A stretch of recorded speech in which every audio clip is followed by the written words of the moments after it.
यही काम है कि लोगों में पारदर्शिता हो इस विषय को लेकर के। और मैम वर्तमान अभी क्या कोलकाता जो केस चल रहा है अभी फिलहाल में, उसमें भी बहुत देखा जा रहा है कि जिस तरीके से अभया के साथ संजय रॉय ने दुष्कर्म किया, फिर इसको राजनीतिक तरीके से इसको ज़्यादा आँका जा रहा है। इस पे क्या कहना है मैम कि जब किसी लड़की के साथ ऐसा कुछ होता है, तो वो इंसाफ दिलाने के बजाय ये राजनीति करना, ये कहाँ तक सही है मैम? ये बिल्कुल भी सही नहीं है, क्योंकि किसी भी लड़की के साथ में, ये कभी भी किसी के साथ में हो सकता है, ठीक है? ये किसी कोई भी पार्टी अपने आप को साफ-सुथरा नहीं बता सकती है। और तो यहाँ पार्टी का मतलब ही नहीं है। यहाँ पे वो महिला थी, वो लड़की थी, किसी जिसके साथ में ये दुष्कर्म हुआ है, आप उसके खिलाफ खड़े होइए।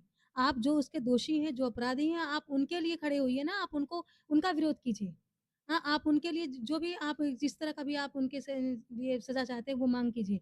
लेकिन किसी पार्टी को एक निशाना बना कर के, या जो भी है, किसी प हम करें, पार्टी क्या होती है? वो किसी एक व्यक्ति के साथ ऐसा हुआ, दुष्कर्म हुआ, तो आप मतलब कि उसको श्रद्धांजलि देने के बजाय, उस पे इंसाफ करने के बजाय, किसी एक पार्टी को निशाना बनाना या फिर राजनीति करना, सबसे गलत बात तो ये है कि किसी के लाश पर राजनीति करना। ये भी अभी फिलहाल में जो अभया केस हुआ, अभया केस के बाद 14 अगस्त को बिहार में एक ऐसा केस आया सामने जिसमें संजय राय नाम का व्यक्ति था, वो 41 वर्ष का था।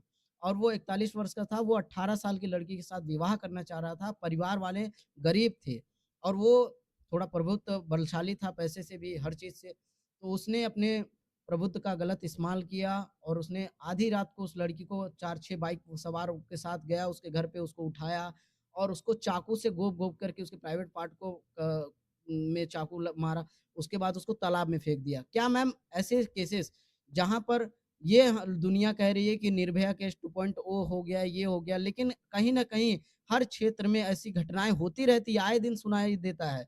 लेकिन इस पे सरकार का क्या एक्शन है? सरकार का एक्शन होना चाहिए को कैसे बेटियाँ सेफ हों, ये बात करनी चाहिए। ये बात करनी चाहिए जिस प्रकार से इनकम टैक्स, ईडी रेड मारती है, उसी प्रकार से वुमेन सेफ्टी के लिए कोई अभियान चलाया जाए या फिर ऐसे-ऐसे स्थानों पर सेफ्टी अभियान चलाया जाए, आधी रात को सेफ्टी अभियान चलाया जाए कि आधी रात में क्या महिला सुरक्षित है? अगर वो उस शहर से अकेली पैदल जा रही है, एक अभियान होना चाहिए, जिसको किसी को पता ना हो, ताकि कोई उस हवसी की भेंट चढ़ने से पहले ये पता चल जाए कि ये घटनाक्रम होने वाला था और हमने ये अभियान चला कर के इनको बाकायदे उसकी वीडियो बननी चाहिए। जैसे मीडिया सेफ्टी अभियान चलाती है, उस प्रकार से सरकार को भी सेफ्टी अभियान चलाना चाहिए। जिस कम से कम सेफ तो रहें। इस पे आपका क्या कहना है मैम? देखिए, ऐसा है कि किसी भी महिला के साथ में इस तरह का दुष्कर्म राजनीति का विषय नहीं होता है। जी। आप उनके परिवार के पास जाइए, उनकी वेदना को सुनिए। फिर देखिए कि वहाँ पे राजनीति की ज़रूरत है या उस अपराधी के विरोध की ज़रूरत है।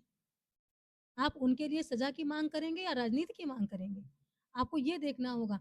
आखिर हम ये हमारा समाज कहाँ जा रहा है? देश हमारा कहाँ, हमको आप अमेरिका के बराबर। कहाँ है हमारा समाज?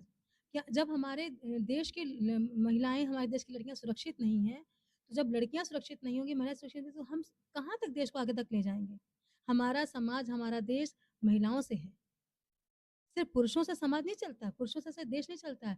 उसके लिए दोनों का होना और सुरक्षित होना बहुत ज़रूरी है। का एक ज़रिया होता है।